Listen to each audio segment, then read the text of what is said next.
Hi, I'm Tony and you're watching Delicious TV's Totally Vegetarian.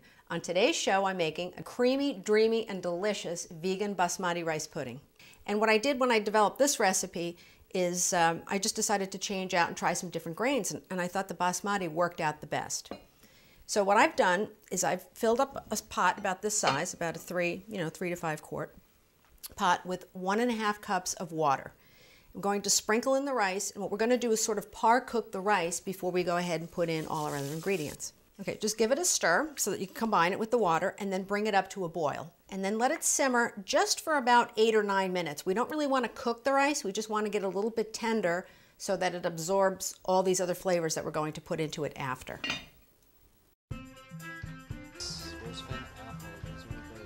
You know, I wasn't going to get potatoes, but I think I will now that I'm looking at them. So, changed my mind.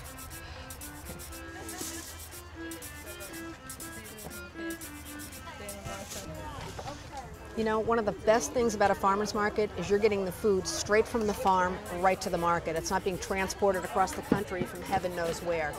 It's an amazing, amazing difference. Just terrific.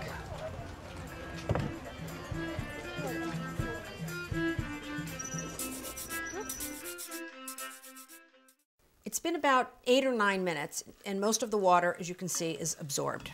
So now what I'm going to do is add in my 4 cups of soy milk, but just hold back on a little bit of milk because we're going to make a cornstarch mixture afterwards.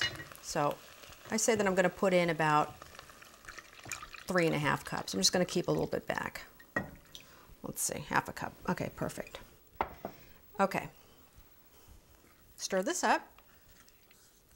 And now we have to bring this to a boil and then let it simmer for about 20 minutes.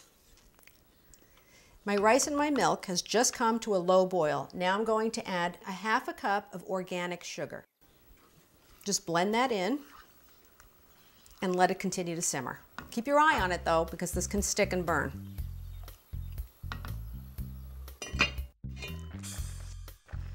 I tasted my rice, which is what you need to do, and made sure that the rice is tender. This is not a time where you want chewy rice. It's just so much better when it's nice and tender. So this rice now is ready to have all the flavorings added into it. This recipe traditionally, before I modified it, called for 3/4 cup of heavy cream and the rest of the milk was whole milk. There was also egg yolk in here. So, you know, this is a way healthier version. And so what we're going to need to do, which you have to do with most puddings anyway, is we're going to have to add a bit of a binder so we can get that thicker consistency. You can eat it like this. Some people do eat rice pudding very sort of thin like this. And they just add all their spices and ingredients and bowl it up. But what I want to do is just get a little bit thicker.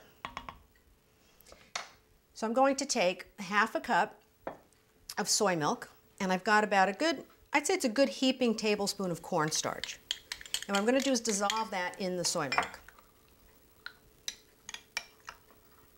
And I've got, as you notice, I've got my rice pudding off the heat right now. It's pretty hot, so this is going to be fine. Doesn't need to cook anymore. All right, so I've got my one tablespoon of cornstarch in my 1/2 cup of soy milk, and I'm going to add that in. Now, because some days it works out differently than other days, what I've done is I've reserved another 1/2 cup of the soy milk in the event that this, because it's happened to me, this binds up a little bit more than I like, and then I'll just add some back in. So you may use that or you may not. And as this cools, it's going to get a little bit firmer. Now I'm going to add 1.5 teaspoons of vanilla, pure vanilla. Stir that in. And 1/4 teaspoon of cardamom. Cardamom pods are traditionally used in Indian rice puddings. I really like the flavor that it gives this pudding. And you can cut back on that again if you desire, or you can leave it out. Okay, now I'm adding 1/2 teaspoon of salt. You have to have the salt to bring out the sweetness. So that's it. Right now this pudding is done. What you want to do is let it rest, and it'll be perfect in about 1/2 an hour. I'm not a big dessert eater, but I got to tell you, I love this rice pudding. And the thing that's so wonderful about this rice pudding is you can have it for breakfast with some granola and fresh fruit on top. You can have it for dessert after a meal. You can have it as a snack during the day. It's just so creamy and delicious. I can't tell you. I do love it.